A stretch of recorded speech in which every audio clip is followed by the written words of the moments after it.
Hola a todos y bienvenidos a FEAGRO Punto de Encuentro. Soy Laura Cristóbal y este es el lugar que FEAGRO ha colocado en el mapa podcast en el que reunirse si te interesan las cosas del comer desde todos los puntos de vista de la cadena agroalimentaria. Es el sitio para acudir a debatir desde la sensatez, a compartir puntos de vista y a trabajar juntos por un sistema alimentario saludable y sostenible.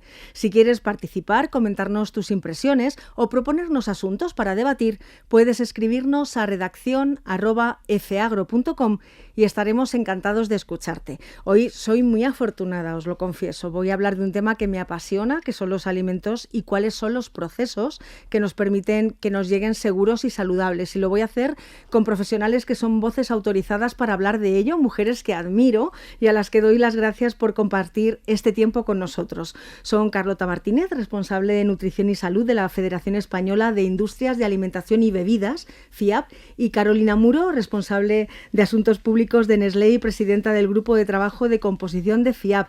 Gracias por estar con nosotros. Gracias, Laura. Muchas gracias. Y luego tengo una tercera mujer en la mesa, que es Lucía Ruiz Simón, es nuestra redactora jefe en FEAGRO y nuestra experta en industria alimentaria y distribución. Hola, Lucía. Hola, ¿qué tal? Pues Lucía, vas a comenzar tú, porque yo necesito que nos ayudes a centrar la conversación y que nos des los últimos datos que crees que debemos saber sobre la industria alimentaria española. Pues es que tenemos los datos muy frescos de la FIAB y de su valioso informe económico que han presentado solo hace unos días, y nos dice que la industria alimentaria a grandes rasgos está formada por 28.355 empresas. La mayoría son pymes y dan empleo a 463.000 personas en este país. Además que tiene un impacto muy importante en el territorio y en el empleo femenino. Las mujeres son ya el 38% del tejido profesional de este sector. Y en cuanto a qué hacen, pues producen alimentos, producen tantos como 162.459 millones en euros lo que producen. Y entonces han tenido unos resultados bastante positivos en el último año y también están volcados en el exterior, con empresas que exportan alimentos a la Unión Europea, pero también bastante lejos a Estados Unidos, por ejemplo. Pues tenemos un escenario importante en el que movernos. Es un sector fundamental para la economía española, para el empleo, para el crecimiento del territorio, que no se nos olvide eso, porque son herramienta de fijación de población y de riqueza en el territorio rural, pero que trabaja en un contexto de desinformación y bulos que afecta a los consumidores, porque no perdamos de vista que no solo afecta a la propia industria, es que también nos afecta como consumidores si nos dan una mala información. Entonces, Carlota, lo primero que necesitamos, vamos a explicar qué es el procesamiento. ¿Cuál es el concepto correcto de un alimento procesado? Pues a ver, Laura, yo creo que para ponerlo de manera sencilla, diríamos que procesar es cualquier operación física, mecánica o química que nosotros le hagamos a los alimentos y que de alguna manera lo que hace es modificar o transformar esas propiedades iniciales que de forma original tienen los alimentos y bebidas. Por ponerlo así de una manera sencilla, podemos pensar en lo que hacemos nosotros a diario, ¿no? Claro. En la cocina, que es transformar los alimentos. Por ejemplo, todos realizamos operaciones mecánicas cuando trituramos, cuando batimos, cuando mezclamos. Todos hacemos algún tipo de operación física cuando aplicamos calor o metemos los alimentos y bebidas en el congelador. E incluso todos realizamos operaciones químicas cuando, por ejemplo, añadimos zumo de limón o vinagre para conservar, por ejemplo, un aguacate en la nevera. Y al final el procesamiento es algo que está en nuestro día a día, que realmente y de forma simplificada solamente es una transformación que nosotros realizamos, pero que aunque solamente sea una serie de transformaciones, tiene muchos beneficios para nosotros, ¿no? Primero porque aumenta normalmente la digestibilidad de los nutrientes, nos permite masticar mejor los alimentos, nos permite digerirlos mejor. Por otro lado, ayuda a conservarlos mejor. Tiene un punto, ¿no?, con respecto a la seguridad alimentaria, porque contribuye a eliminar microorganismos patógenos que podrían estar en la materia prima original, e incluso nos aporta sabor, que a todos nos gusta comer bien, ¿no? Pues o sea, sí, la verdad. Aquello de la palatabilidad nos interesa a todos. Hombre, desde luego. Pero hay muchos mitos, ¿no?, sobre el procesamiento, como que se escucha mucho, ¿no? Más de 5 ingredientes y ya un ultraprocesador. Carolina, ¿qué mitos crees que es fundamental desterrar en estos momentos sobre el procesamiento de los alimentos?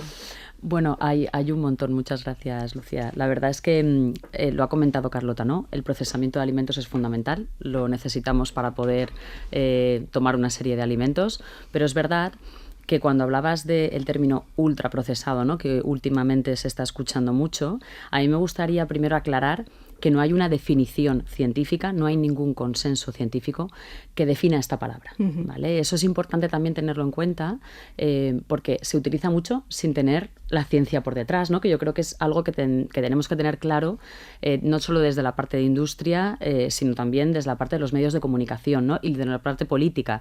No existe un término que científicamente defina qué es ultraprocesado. Ni siquiera el Comité Científico de la Agencia Española de Seguridad Alimentaria y Nutrición, AESAN, bueno, pues consiguió definirlo. Es decir, hay un montón de definiciones. Sí que es verdad que hay una clasificación que se llama NOVA, que habla de este término de ultraprocesado, vinculándolo sobre todo al procesamiento del alimento y a la cantidad de ingredientes que tú le puedes echar, ¿no? Que es un poco absurdo. ¿Por qué? Porque no habla de la calidad nutricional. No habla de la composición nutricional de los alimentos. Y eso es básico, porque al final eso sí que está vinculado con un tema de salud. La composición del alimento, pero no el procesamiento en sí mismo. Con lo cual, esto hay que dejarlo claro y que yo creo que es una frase, desde luego, concluyente, que el procesamiento del alimento no puede estar vinculado a una peor calidad del mismo. Al revés, Carlota yo creo que lo ha dejado bastante claro. Con mucho mejor motivo, creo que es todo lo contrario, todo lo contrario. Y sobre el tema de los 5 ingredientes, me hace gracia, ¿no? Porque cuando nos ponemos a cocinar, entonces dejaríamos de tomar, por ejemplo, una paella, que tiene más de 5 ingredientes. Sí. O unas lentejas, o un Totalmente. pisto. O ¿no? yo que utilizo tantas especias, pues igual ya, pues ya tengo que cortar. Al llegar al orégano ya tengo que dejar. Yo creo que con eso hemos contestado un poco al mito de estos 5 ingredientes. No, el procesamiento es mucho más y la alimentación es mucho más. Y en tu opinión, Carlota, ¿tú crees que estamos más desinformados de lo que creemos, aparte de con los ultraprocesados? Pues mira, Lucía, yo desde luego creo que sí, y con esto además te voy a contestar con uno de los últimos datos que he leído al respecto de este tema y que de verdad pone en evidencia lo desinformados que estamos y el contexto de desinformación en el que nos movemos.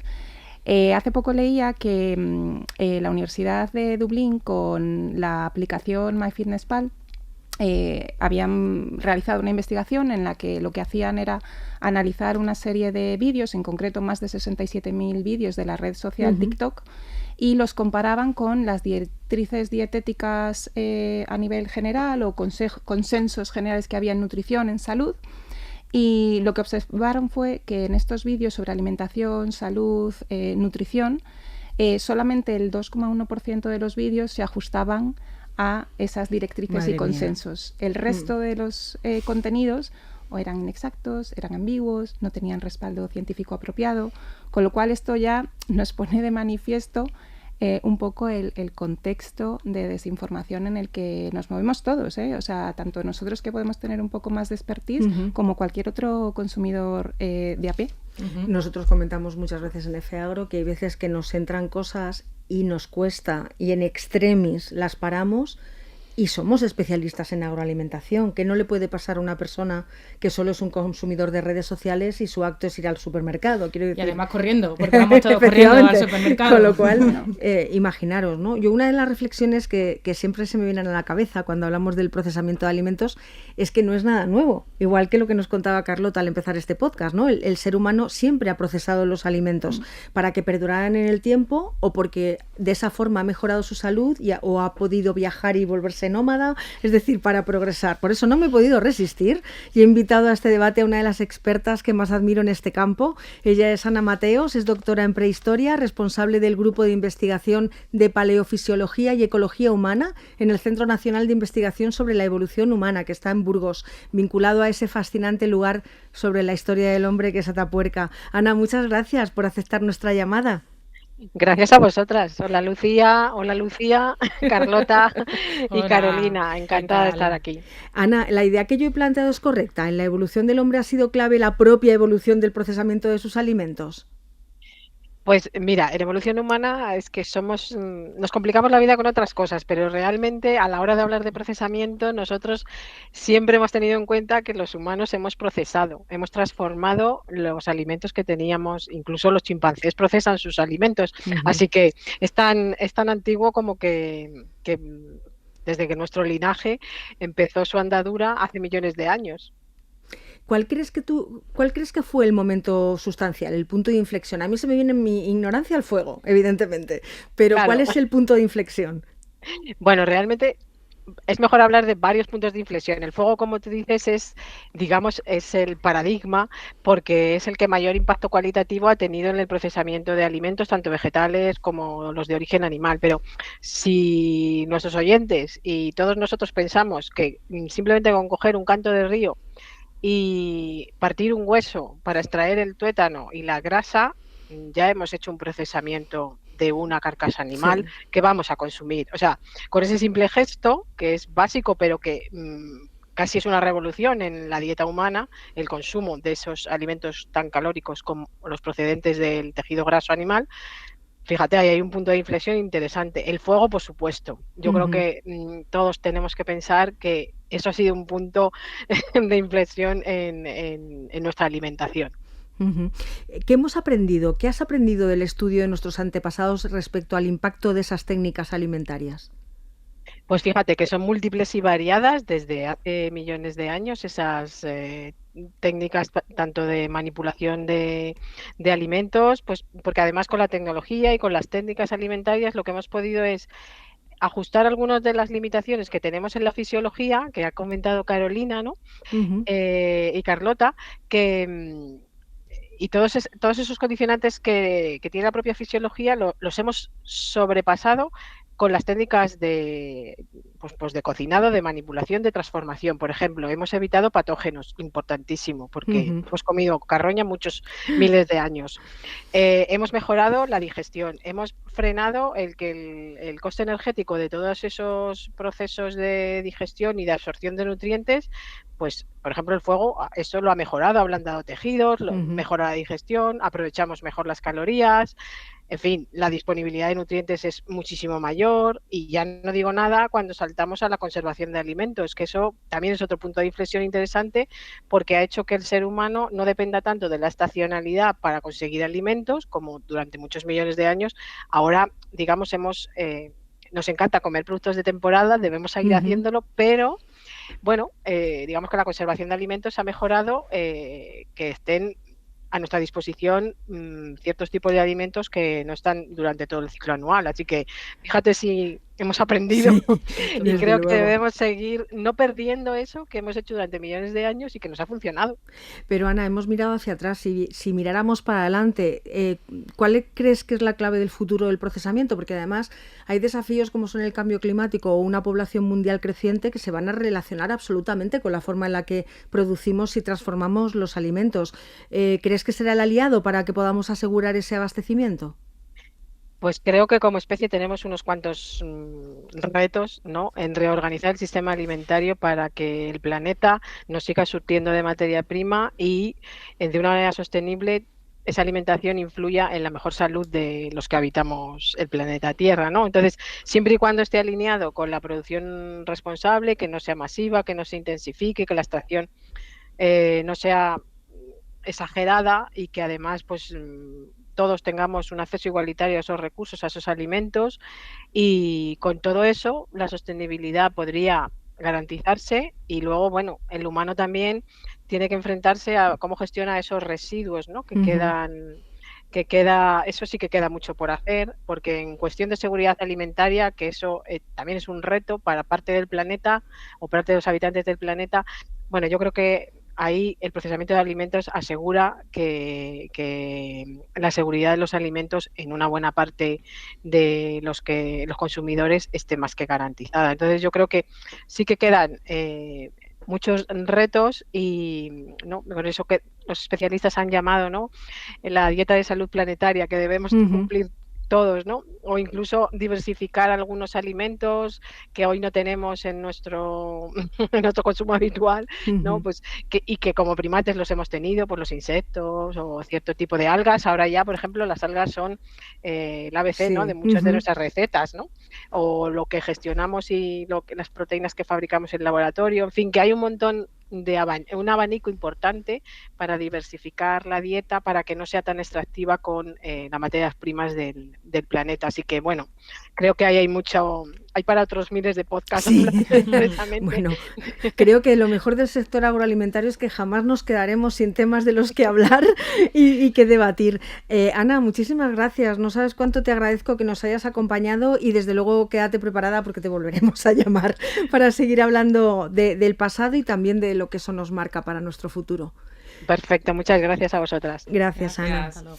Pues Ana nos ha hablado del futuro del procesamiento y me gustaría saber por vuestra parte, Carlota, Carolina, ¿qué os parece, cuál es vuestra reflexión sobre lo que ahora se está investigando y se está trabajando en la industria en este sentido del procesamiento?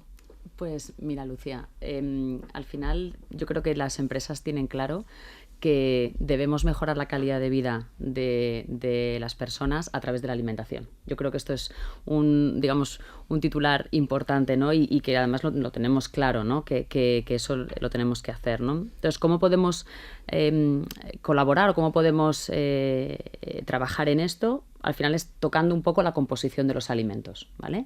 Entonces, bueno, pues vamos a reducir ciertos nutrientes que a lo mejor no son tan saludables si tomamos una ingesta muy excesiva, mejorar recetas, incorporar ingredientes como puede ser la fibra o granos integrales, es decir, poder jugar un poco con estos alimentos y con su composición. Yo creo que ahí podemos intervenir de una manera bastante clara, ¿no? O introduciendo, yo qué sé, nutrientes esenciales, ¿no?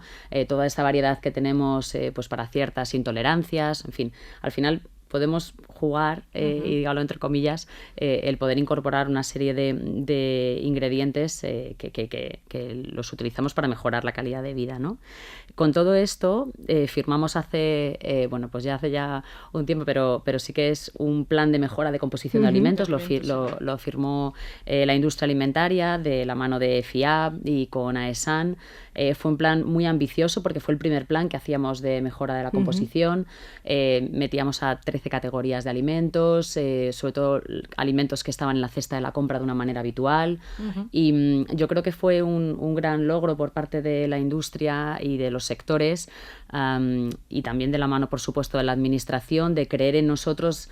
Y ese plan lo conseguimos cumplir en un 100% por parte de la industria, ¿eh? O sea que en eso estamos muy contentos y muy orgullosos, porque desde luego fue una forma de decirle a la ciudadanía que estamos comprometidos con la mejora de la calidad de los alimentos. Carlota, ¿cómo lo analizas tú, ese esfuerzo que se está haciendo ahora mismo en la industria? Pues yo creo que es un esfuerzo importante. Yo creo que las empresas de verdad están comprometidas con mejorar la calidad nutricional de sus productos, de los productos que nos ofrecen a todos nosotros. Y yo, además de la parte de la industria o de las empresas, también me gustaría poner un poco el énfasis en esa responsabilidad que todos tenemos como consumidores, claro. A la hora de mirar hacia el futuro, ¿no? O sea, esta dieta para el beneficio del planeta, ¿no? De la que hablaba Ana, también implica que nosotros modifiquemos un poco la forma en la que comemos y también nuestros hábitos alimentarios. Entonces, bueno, yo creo que es un trabajo en conjunto, que no se puede dejar únicamente a un solo actor trabajando en ello, sino que todos deberíamos contribuir en Bueno, es que lo hablamos muy a menudo, ¿no? Que todo lo que se relaciona con la alimentación, tanto el consumidor puede exigir a quien se lo facilita como responsabilizarse uno mismo de lo que hace, ¿no? Quiero decir que es muy fácil siempre responsabilizar al de enfrente, pero no responsabilizarse de sus propios hábitos, ¿no? Yo os confieso un secreto. Preparando esta conversación le pregunté a la inteligencia artificial y le dije ¿cuáles son las preocupaciones sociales en torno al procesado de alimentos? Y sí que es verdad que hay un aspecto que me pareció muy interesante y que quería preguntarte, Carolina, que es el que se refiere con la sostenibilidad y con la responsabilidad social de las empresas. Los que llevamos ya un tiempecito en esto, hemos pasado por esa curva en la que en principio fue nuevo y nos parecía a todos muy sorprendente que las empresas pensaran en responsabilidad social o que pensaran en la sostenibilidad, pero eso se ha vuelto imperativo, ¿no? Totalmente. O sea, ahí te doy toda la razón. Creo que ya lo tenemos en el core de las empresas, tanto el tema de la sostenibilidad. ¿Por qué? Porque creo que es al final una marca diferenciadora. tanto la sostenibilidad de las marcas y los productos como, por supuesto, la responsabilidad social que tienen las mismas empresas para cumplir con esto. Al final, un poco también lo decía Ana, las empresas tienen que ser responsables también de cuidar el planeta, de cambiar la forma de producir alimentos. Todo esto va a cambiar y ya está cambiando. Y quien no lo haga tendrá un problema y se quedará atrás. O sea, está cambiando el clima, está cambiando la forma de alimentarnos, está cambiando cómo tenemos el tema del agua. O sea, es decir, hay un montón de situaciones que nos rodean y que están haciendo que el proceso del cambio de producción sea claro, ¿no? Entonces, bueno, al final, ¿qué estamos haciendo las empresas? Bueno, pues estamos trabajando en toda la parte de producción, en reducción de agua, en reducción de emisiones, ¿no? Y para sobre todo disminuir el efecto del cambio climático, ¿no? Otra de las cosas que estamos haciendo es también utilizar fuentes renovables, ¿no? en nuestro proceso de producción. Ya no solo es que producimos alimentos, sino cómo los estamos produciendo y cómo podemos hacer que nuestro impacto en la sostenibilidad y en el planeta sea el menor posible, ¿no? Cómo estamos cambiando también con aplicaciones de agricultura regenerativa, ¿no? El darle al suelo más de lo que el suelo nos está aportando a nosotros, ¿no? Es decir, ya no vale solo con tenemos que cuidar al planeta, que eso por supuesto, sino tenemos que darle más de lo que el planeta nos da, porque si no, nos veremos que dentro de unos años nos quedaremos sin planeta y sin recursos, ¿no? Y creo que esto lo tenemos que tener claro y así al final es un poco, yo creo que la idea que tenemos las empresas, sí. Carlota, otro de los aspectos que sugerían esa consulta que hemos hecho a la inteligencia artificial era que lo relativo al acceso a la alimentación relacionado con un precio asumible y además acorde a las preferencias culturales y dietéticas. Entonces, ¿cómo se unen todos esos requerimientos del consumidor con la producción de alimentos? ¿Se pueden los alimentos procesados formar parte de una alimentación saludable y sostenible? Lucía, a ver, yo creo que, o sea, mi punto de vista sobre esto es que a día de hoy lo que podemos decir con total seguridad es que gozamos de un nivel de seguridad alimentaria altísimo. Y con esto me refiero a que todos tenemos acceso a una amplia variedad de alimentos y bebidas que son asequibles y que además yo creo que se adaptan a las necesidades y preferencias de cualquier tipo de consumidor, porque si nos paramos a pensar, por ejemplo, en el grupo de personas intolerantes a la lactosa, tienen acceso a alimentos y bebidas adecuados para su condición. Si pensamos en deportistas, siempre pueden optar a alimentos más altos o con mayor contenido en proteínas.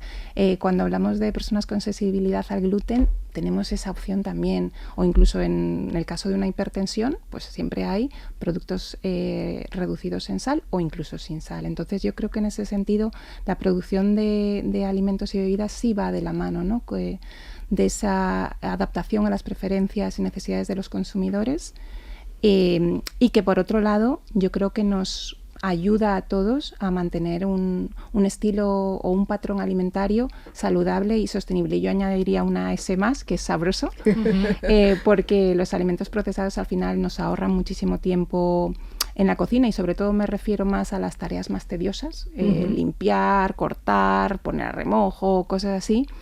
Y el hecho de facilitar ese acceso a alimentos que pueden contribuir a mantener una dieta equilibrada y saludable, lo que hace es que contribuye a que haya una mayor adherencia a esa alimentación, a ese tipo de alimentación. Y uno de los mayores factores de éxito en el mantenimiento de unos hábitos alimentarios a largo plazo es la adherencia, con lo cual el procesamiento contribuye a ello. Carlota, según te estoy escuchando, ¿crees que también el foco que se pone sobre el procesado y evidentemente un foco, como hemos hablado, basado en desinformación o en fake news, también es un problema del primer mundo? Es decir, que en realidad, como ya en esa pirámide de Maslow no tenemos la necesidad de encontrar alimento, y España además ha sido un país que históricamente hemos tenido alimentos baratos, de muy buena calidad y con un gran acceso, ¿no crees que se está perdiendo la valoración por una mejora de nuestra alimentación a través de la industria y del procesado? ¿Que estamos dejando de valorar lo que eso supone, ¿no?, en nuestra alimentación? Yo creo que sí, que desde luego estamos perdiendo un poco el foco y aún encima, por lo que veo yo a mi alrededor, la gente está muy confundida con lo que es el término del procesamiento o del alimento procesado. porque cuando tú les vas a preguntar, todos en su día a día consumen y utilizan alimentos procesados y se benefician de las múltiples ventajas que tienen. Entonces, sí, quizás sea un problema más del primer mundo, que sobre todo tiene su auge, ¿no? por determinadas voces que parece que suenan más alto que las que verdaderamente tienen un expertise en la materia. Y yo creo que entre todos tendríamos que contribuir, tanto medios de comunicación como profesionales, a que pues esta confusión fuese poco a poco desapareciendo. Carolina, estaba reflexionando también que en el caso de las compañías y en multinacionales, como puede ser en vuestro caso, no solo tenéis el foco de negocio en países que tienen un sistema de frío perfecto, que tienen una cadena de logística y de distribución estupenda, sino que es que también hay que cubrir las necesidades de muchas poblaciones que no tienen capacidades ni de transporte ni de almacenamiento igual de estupendas que nosotros, con lo cual esos procesos que garantizan una estabilidad del alimento, una mayor caducidad o que tengan una mayor estabilidad en su daño por el tiempo, ¿cómo podemos hacerles entender a los que nos escuchan que es que el procesado permite a lo mejor que gente que no tiene nuestras capacidades en el día a día también tengan derecho a estar alimentados? Porque yo creo que a veces eso, el problema del primer mundo nos hace cerrar la vista que, por ejemplo, un pasteurizado sin frío te puede garantizar un consumo lácteo en países que no tienen una nevera, y que se nos olvida porque tú vas a tu casa y tienes un congelador a menos 20 grados, ¿no? Y siempre lo reflexiono, digo, porque se nos olvida que toda esa investigación además en industria alimentaria también puede permitir que gente que lo pasa infinitamente peor que nosotros sí tenga una alimentación variada. Pues no sé cómo decirte, porque creo que tenemos nuestras preocupaciones, ¿no? Y al final es verdad que se nos olvida totalmente qué ocurre fuera de nuestro entorno más cercano.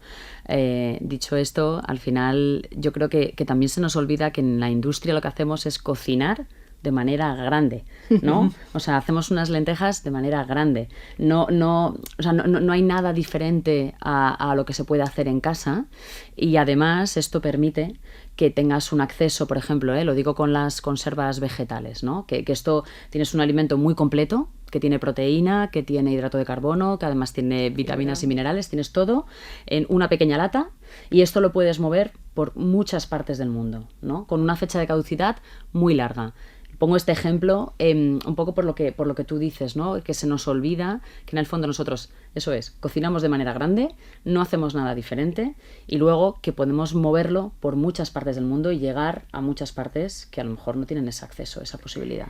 Pues tendréis que venir más veces. Yo tengo una lista de preguntas en la cabeza que os tenía aquí durante 2 horas más, pero nos hemos quedado sin tiempo, por desgracia. Creo que tenéis que venir. Creo que tenemos que seguir hablando de salud planetaria, que es un concepto que me ha resultado interesantísimo, de seguridad alimentaria, porque creo que todo lo que tratemos con la industria en cuanto a trazabilidad, a saber dónde lo que comemos, de dónde se ha producido la materia prima con la que se ha elaborado, es un tema absolutamente troncal.